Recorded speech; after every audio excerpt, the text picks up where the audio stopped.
à l'action. Plusieurs d'entre nous sommes déjà en action et d'ailleurs, nous en aurons plusieurs exemples cette semaine. De nombreux citoyens à travers le Québec sont prêts à changer leurs habitudes. Ils n'ont besoin que d'encouragement, de sentir que les décideurs et les élus leur facilitent le processus en octroyant les budgets nécessaires pour pouvoir y arriver, en prenant parfois des décisions difficiles, mais audacieuses et nécessaires. Les conseils régionaux de l'environnement se préoccupent depuis fort longtemps des problématiques environnementales, dont les changements climatiques. Tous ces conseils régionaux ont et font toujours un travail remarquable. Ces dernières années, ils ont sensibilisé et réuni les décideurs, les gestionnaires, les professionnels autour des questions environnementales afin de réfléchir ensemble aux solutions et développer une vision novatrice pour tous les secteurs de la société. Je voudrais, en ce sens, souligner le travail de toute l'équipe du regroupement, son directeur Martin Vaillancourt, ainsi que son équipe Isabelle Poyot, Gabrielle Larocque et Marie Chattard, pour leur très grand dévouement à l'organisation de ce forum. Ce matin, je suis très heureux d'accueillir M. Benoît Charette, ministre de l'Environnement et de la lutte au changement climatique, qui nous fait l'honneur d'ouvrir ce forum. Il nous parlera entre autres du plan pour une économie verte 2030.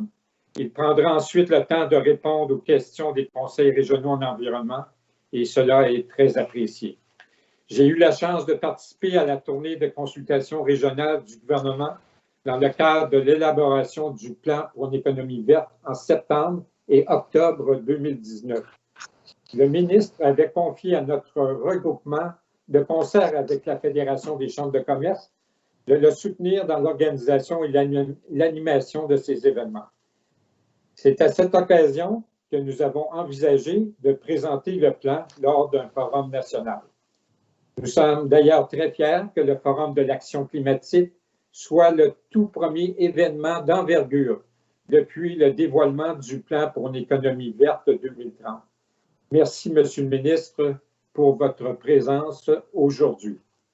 Je salue également M. Jonathan Julien, ministre de l'Énergie et des Ressources naturelles, et Mme André Laforêt, ministre des Affaires municipales et de l'Habitation, qui participent également tous deux à ce forum.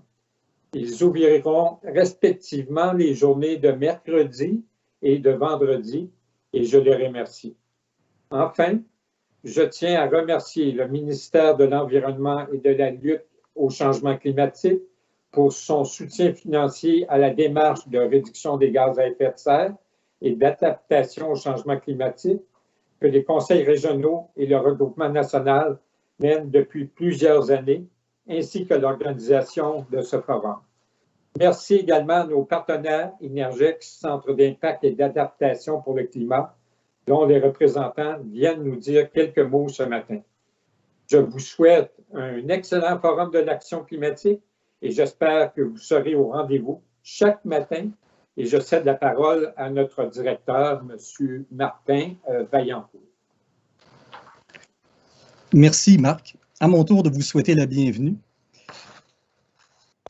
Le forum auquel on va assister, c'est une étape de plus dans une longue démarche qui a été initiée en 2009 dans le cadre du Forum sur l'énergie. Donc, c'était le départ d'une longue démarche d'animation territoriale qui s'intitule « Par notre propre énergie », où les CRE ont sensibilisé, fait développer la réflexion sur notre dépendance au pétrole et au cours des dernières années, se sont également intéressés à l'adaptation au changement climatique. Donc, le forum des 5 prochains jours va nous permettre de voir des projets qui ont été réalisés en collaboration avec les municipalités, les intervenants régionaux, avec des citoyens engagés dans chacun des territoires du Québec. Le forum a pour objectif de montrer que toutes les régions du Québec agissent déjà pour réduire les émissions de GES, accroître la résilience des communautés et faire émerger une économie verte. Vous allez pouvoir constater tout au long du forum que les CRE jouent un rôle parfois central dans la concertation autour de ces enjeux-là. Et notre souhait le plus cher, c'est que le forum serve à renforcer la collaboration au sein des régions et à contribuer à faire en sorte là, que les élus et les décideurs régionaux s'engagent à faire davantage d'actions pour le climat.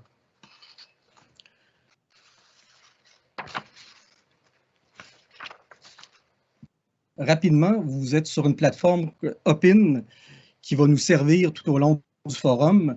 Actuellement, vous êtes dans la salle principale qu'on intitule La Scène. En fin de matinée, dans la section à gauche, vous pourrez cliquer sur les sessions et ainsi aller à la rencontre des experts que vous allez rencontrer tout au long de la journée.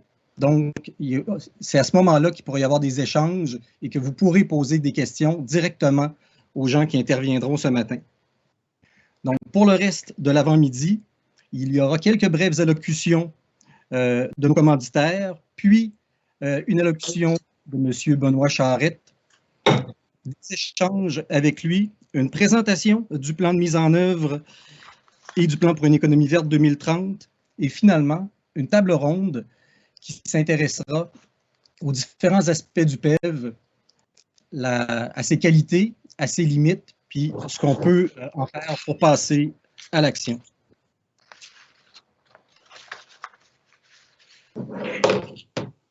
Excusez-moi. Je vous souhaite donc un excellent forum, puis on va se revoir plus tard dans la journée ainsi que demain matin. Sans plus attendre, j'invite M. Michel Letellier, président et chef de la direction chez Énergex, partenaire de l'événement, à vous adresser quelques mots.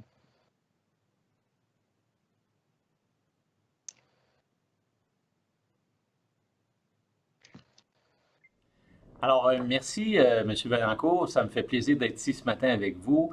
Énergex est très fier de supporter le premier forum pour l'action climatique. Pour nous, c'est un naturel. On fait dans l'énergie renouvelable depuis maintenant plus de 30 ans. On a d'ailleurs fêté notre 30e l'année dernière.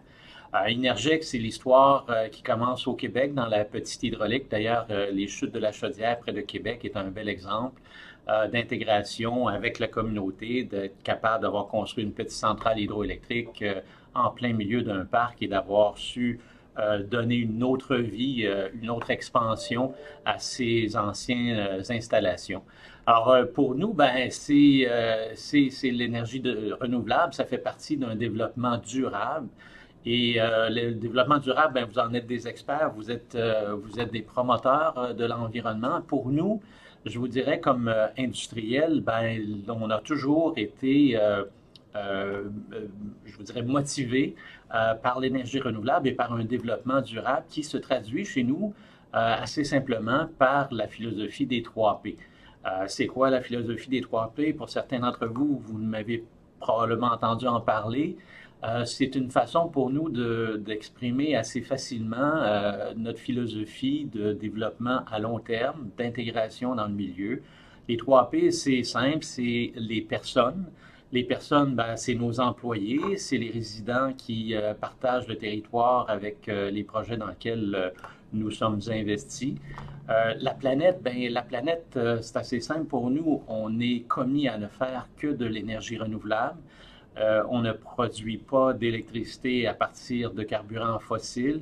Alors, c'est notre contribution et on est bien conscient que quand on fait des grands projets de construction, soit éolien, petit hydro ou même solaire, ben, dans la construction, on a toujours un impact. Alors, on se fait un devoir d'essayer de minimiser ces impacts-là et de contribuer à faire d'autres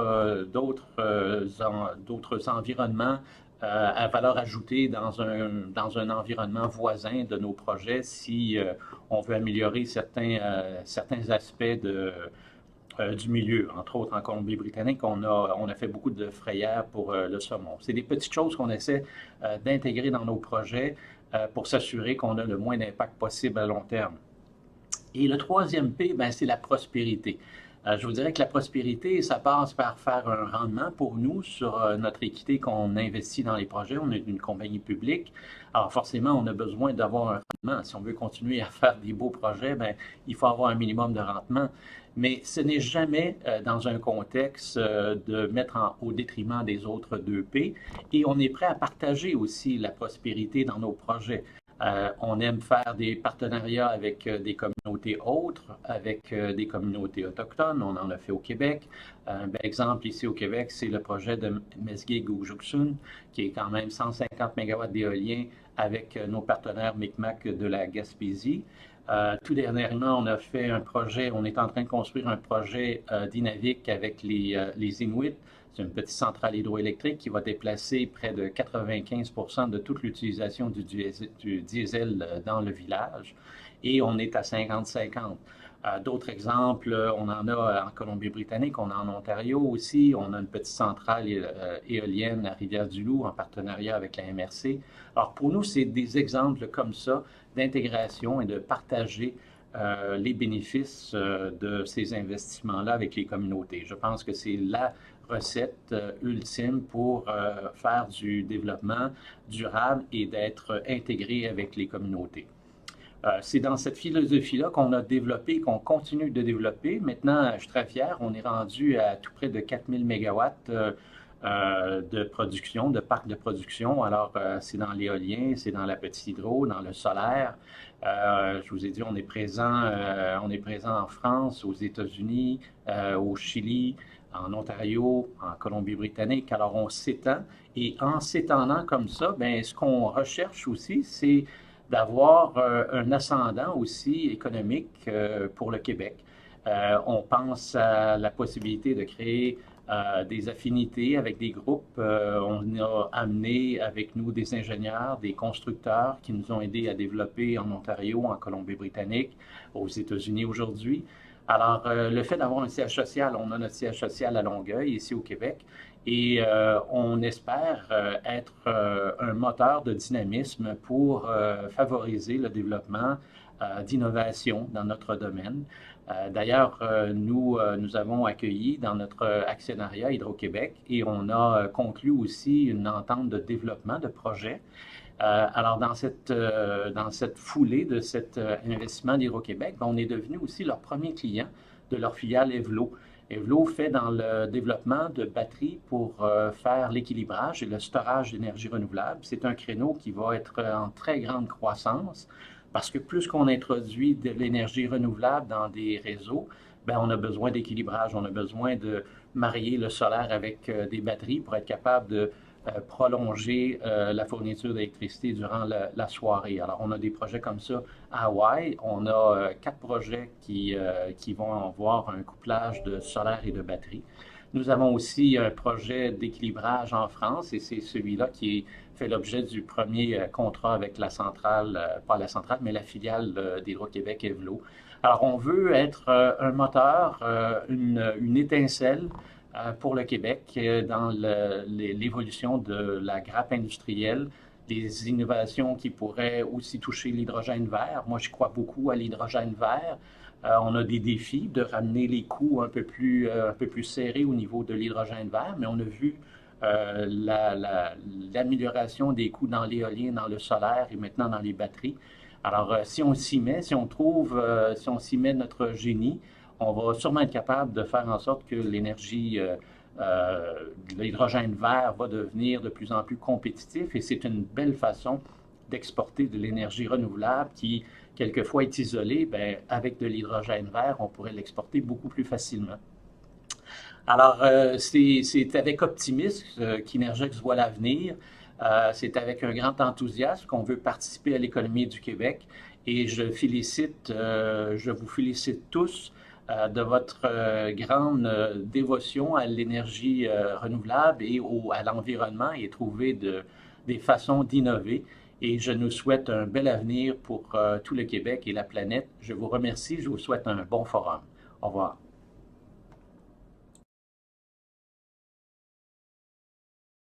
Merci, Monsieur Letellier.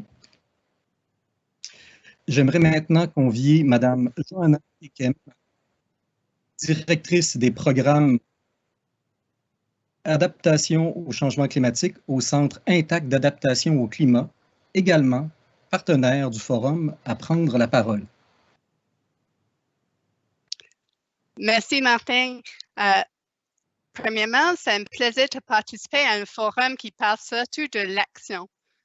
2021, c'est vraiment l'année d'agir pour la résilience.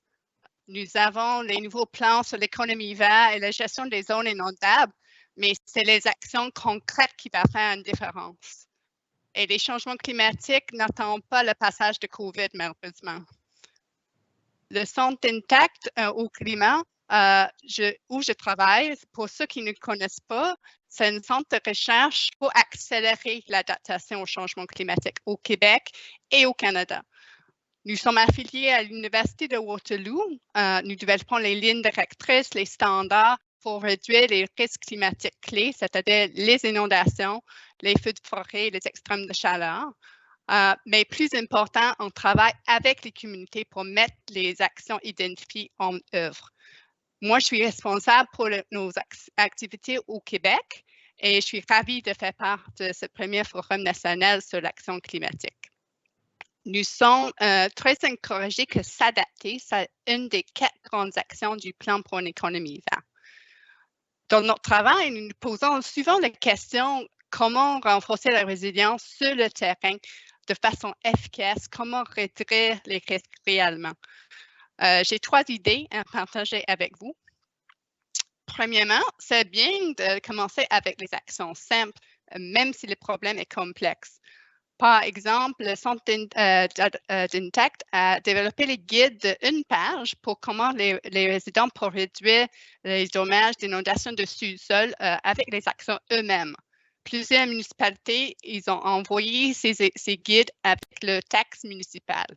Ce n'est pas très cher et ça implique nos citoyennes dans le renforcement de leur propre résilience. Les Québécoises et les Québécois peuvent s'adapter eux-mêmes s'ils ont en main des bonnes informations.